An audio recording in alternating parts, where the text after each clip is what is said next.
Here in Detroit, a city of war. On the city's west side, a 150-block area is off limits to everybody. This is no man's land. Well, this summer marks the 50th anniversary of the infamous 12th Street riots in Detroit. These were riots that went on for a series of days in a very racially highly charged time, much like the times we are finding ourselves in a lot right now in terms of race relations in this country, but certainly in the mid-60s. It couldn't have been hotter. Within the Detroit riots was an incident, as they say, the Algiers Motel incident. And most people today probably would not even be aware of what happened. But in that motel, Detroit cops, National Guard, the whole consortium that was there to fight the riots, got reports that shots were being heard from that area.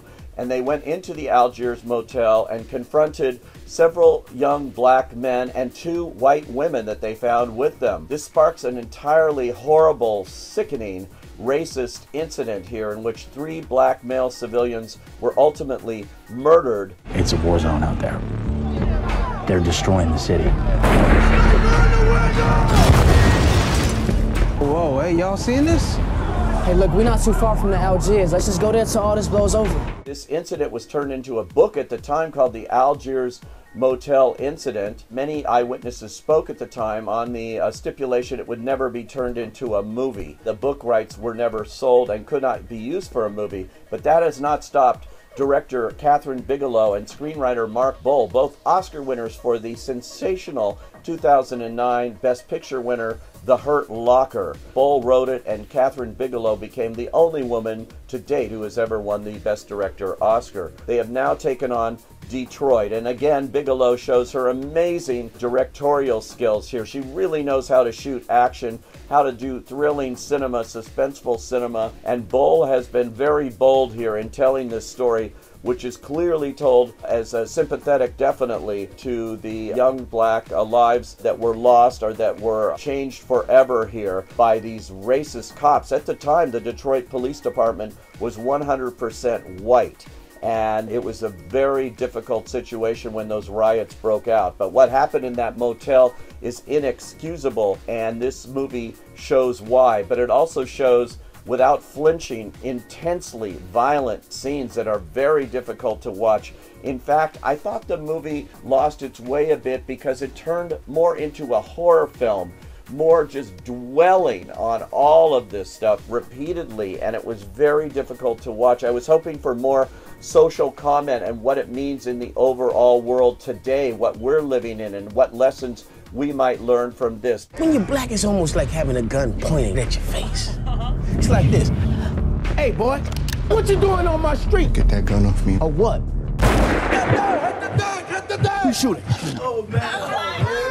It's just a start. It just starts races. An excellent cast has been rounded up here. Will Poulter plays this super racist cop who's at the center of all of this and sort of running the show there at the Algiers Motel as they mow down these innocent people. Basically, they were called there because they heard shots. They were reported coming from the hotel. Well, that was reportedly due to one person who was shooting off his toy pistol. Well, that set off this incident, and all bets were off in terms of that. The acting, just sensational here by Will Poulter, and by a young cast that also includes Jacob Lattimore, Algie Smith, terrific as a singer, member of the group The Dramatics, who was just about to perform at the major theater there in Detroit when the riots shut down the theater and the show, and he never got the chance. The cast also includes Anthony Mackie, John Boyega of Star Wars fame, who plays a security guard, caught up in all of this as well. The 2 women in the incident are portrayed by Caitlin Dever and Hannah Murray. They're excellent as well.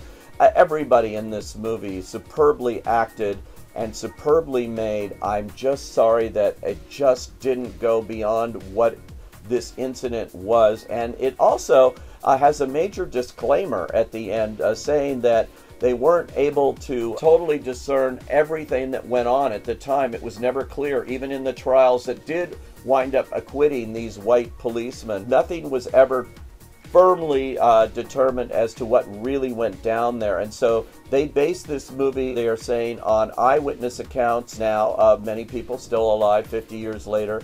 and of other forms of research. So how much of it is absolutely accurate, we don't know. That'll be the controversy here. Certainly Catherine Bigelow and Mark Bull, once again, not shying away from it, and they are to be applauded for that. If not the absolute intensity of this movie, which is just so overlong and so difficult to watch that sometimes it steps on itself. For that reason, I have to say I was a bit disappointed overall in Detroit. I had hoped for more, maybe a different direction, but the movie they made, I believe, is the movie they wanted to make. Whether that's for you, I'm not sure.